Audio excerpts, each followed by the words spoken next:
같이 기도함으로 새벽기도 시작합니다. 하나님의 말씀 시편을 읽습니다. 우리가 말로 글씨로 말씀을 보는 것이 아니라 하나님의 음성으로 들려지는 역사가 있게 하여 주옵소서. 예수님 이름 받들어 기도합니다. 아멘. 오늘은 시편 8편입니다. 여호와 우리 주여, 주의 이름이 온 땅에 어찌 그리 아름다운지요. 주의 영광이 하늘을 덮었나이다. 주의 대적으로 말미암아 어린아이들과 젖먹이들의 입으로 권능을 세우시며 이는 원수들과 보복자들을 잠잠하게 하려 하심이니이다. 주의 손가락으로 만드신 주의 하늘과 주께서 베풀어 두신 달과 별들을 내가 보오니 사람이 무엇이기에 주께서 그를 생각하시며 인자가 무엇이기에 주께서 그를 돌보시나이까. 그를 하나님보다 조금 못하게 하시고 영화와 존귀로 관을 씌우셨나이다. 주의 손으로 만드신 것을 다스리게 하시고 만물을 그의 발 아래에 두셨으니 곧 모든 소와 양과 들짐승이며 공중의 새와 바다와 물고기와 바닷길에 다니는 것이니이다. 여호와 우리 주여, 주의 이름이 온 땅에 어찌 그리 아름다운지요. 시편 8편의 배경은 바로 하나님의 창조에 대한 배경이 깔려 있습니다. 하나님이 피조물들을 만드시고 보시기에 좋았다라고 경탄하시는 그 광경을 이 시편의 기록자는 노래하고 있는 거죠. 그래서 1절에 여호와 우리 주여, 주의 이름이 온 땅에 어찌 그리 아름다운지요. 이 천지를 창조하신 하나님, 어떻게 이렇게 큰 이름, 큰 위대한 주님이 이렇게 이 땅을 사랑하시고 바로 피조물인 인간을 사랑하십니까? 하나님의 위대하신과 자비로우신과 그 하나님의 창조를 경탄하면서 시작하는 거죠. 그래서 주의 이름이 온 땅에 너무 아름답다고, 주의 영광이 하늘을 덮었다고, 바로 이 천지를 바라보고 창조된 피조의 세계를 바라보면서 거기서 하나님의 손길을 느끼고 있는 거죠. 그래서 3절에 주의 손가락으로 만드신 주의 하늘과 주께서 베풀어 주신 달과 별들을 내가 보니, 여기서 달과 별과 해, 고대 근동에서 대를 이어서 신으로 받아들여졌던 대상들이었어요. 애굽에서는 해, 바로 태양이 신이었죠. 라라는 태양신. 그리고 메소포타미아 문명 지역에서는 달이 달신이 바로 아주 중요한 신의 자리를 차지하고 있었습니다. 그런데 그런 것들도 모두 하나님의 손가락으로 만드신 피조물에 불과하다라는 거예요. 고대의 왕국들, 그 대단한 위엄과 권력과 군사력을 자랑하는 그 나라들이 섬기는 그 신들이 결국은 다 하나님의 피조물에 지나지 않는다라는 거죠. 특히 주의 손가락으로 만드셨다라는 표현을 하죠. 그런데 이 손가락으로 만드셨다라는 표현 자체는 이미 출애굽기 31장 18절에서 이런 말씀이 나옵니다. 출애굽기 31장 18절, 여호와께서 시내산 위에서 모세에게 이르시기를 마치신 때에 증거판 둘을 모세에게 주시니 이는 돌판이요 하나님이 친히 쓰신 것이더라. 여기에 친이라고 번역되어 있지만 원어로는 손가락이란 뜻입니다. 그리고 신명기 9장 10절에서도 이렇게 말씀이 나오죠. 여호와께서 두 돌판을 내게 주셨나니 그 돌판의 글은 하나님이 손으로 기록하신 것이요.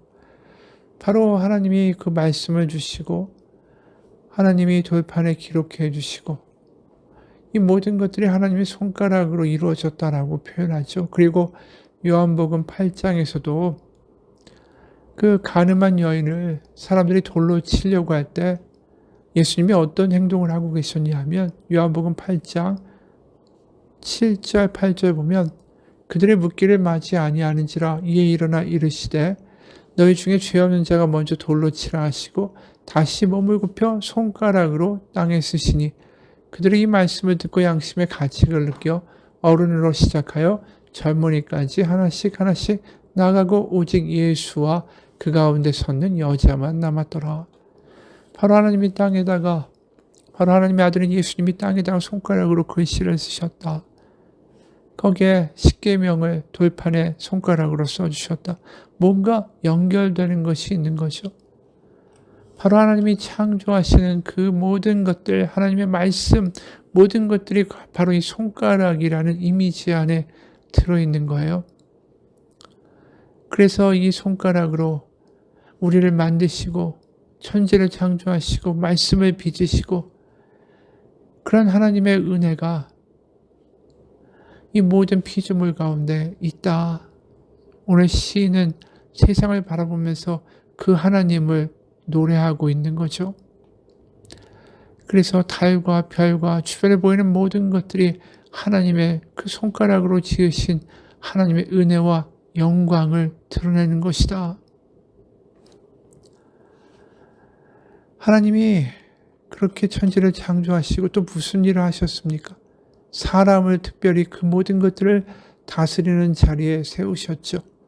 그래서 4절에 사람이 무엇이기에 주께서 그를 생각하시며 인자가 무엇이기에 주께서 그를 돌보시나이까 라고 말을 합니다.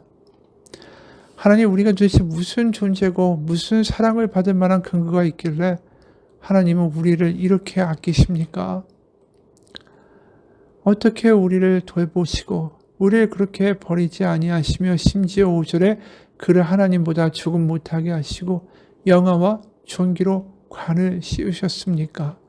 이렇게 이야기하고 있는 거죠.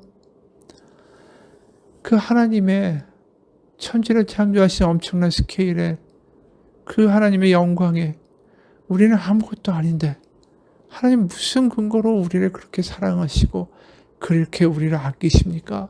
그렇게 노래하는 거죠. 이 시편의 기자는 하나님이 너무 커 보이고 자신은 작아 보이는 경험을 하고 있는 겁니다. 우리가 태어나서 처음 바다에 가보면 그 파도와 바다의 크기가 얼마나 큰지 거기에 압도되죠. 비행기를 처음 타보면 세상에 그렇게 커 보이던 건물들이 하늘에서 바라보니까 너무나도 작다라는 걸 경험하는 거예요. 바로 하나님이 얼마나 크신지를 경험하는 이 시편의 기자는 내가 이렇게 조그맣고 세상 가운데 없어져도 그만인 존재인데 하나님이 어떻게 나를 기억하십니까? 나를 돌보십니까? 이렇게 말하고 있다라는 거죠. 여기 4절에 사람이 무엇이기에 할 때 이 사람이라는 단어는 히브리어로 에노시라는 히브리어입니다. 바로 성경에서는 사람을 가리킬 때 주로 4개의 단어를 쓰죠.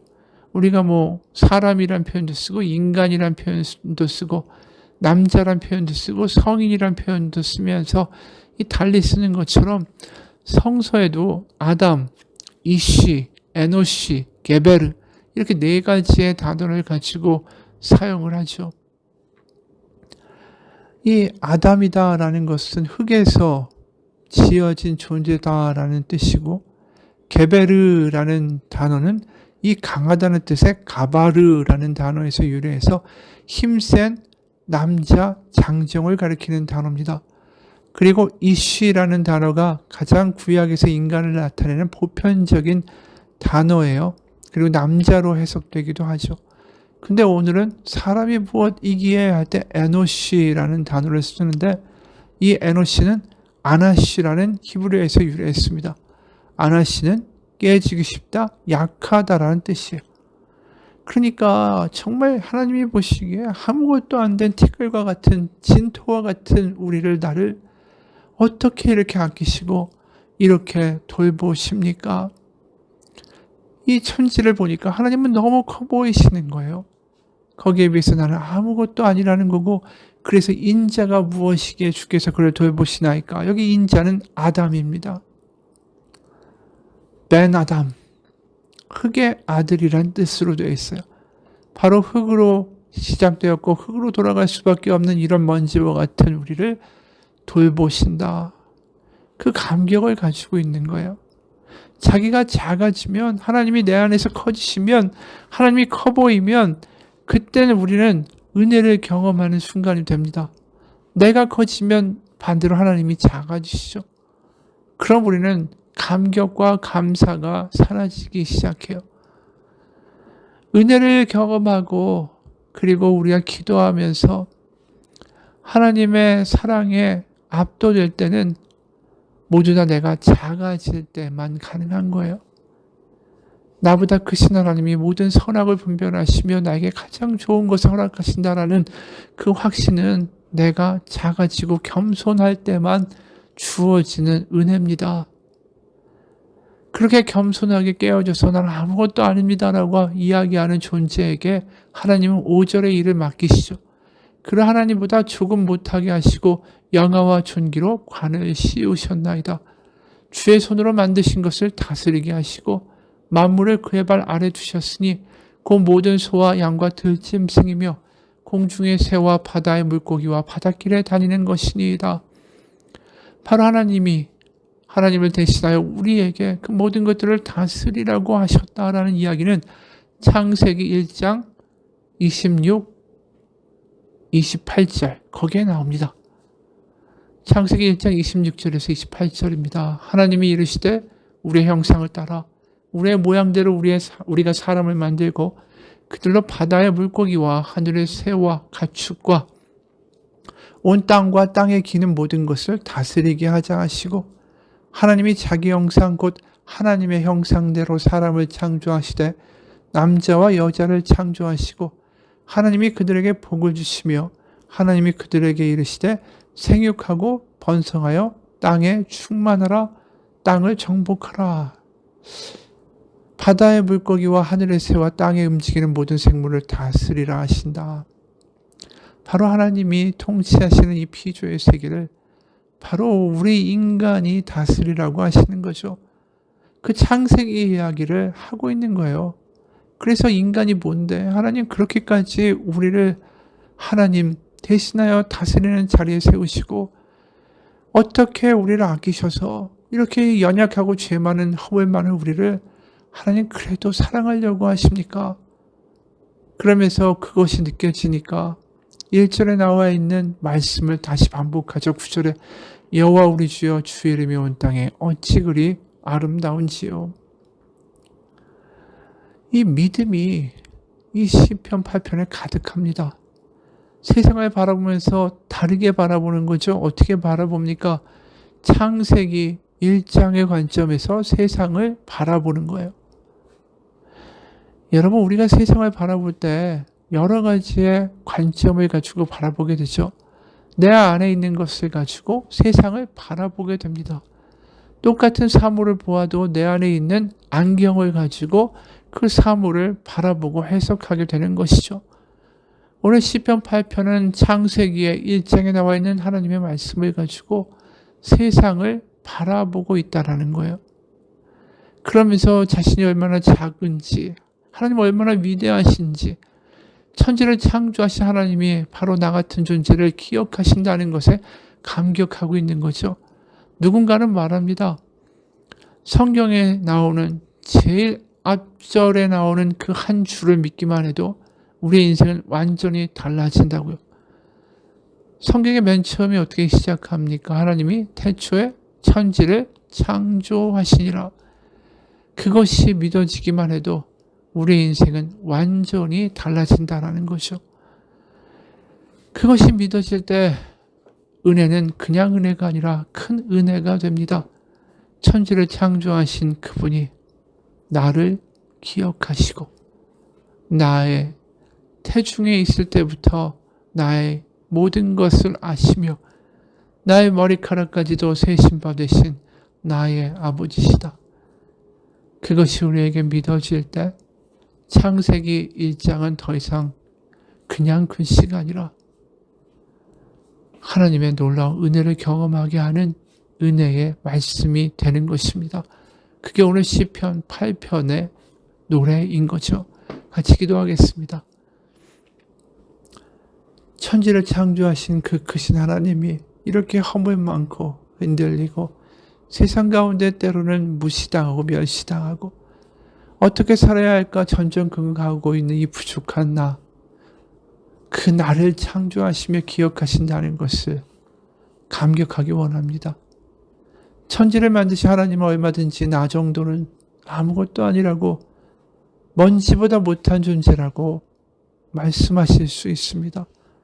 하지만 그럼에도 불구하고 이 못난 나를 기억하시고 나를 인도하기 원하시고 나의 삶에 주인되어 주기 원하신다는 그 사실, 바로 천지를 만드신 하나님이 나의 선한 아버지시다라는 그 복음을 누리고 경험하고 감격하는 하루가 되게 하옵소서. 예수님 이름 받들어 기도합니다. 아멘.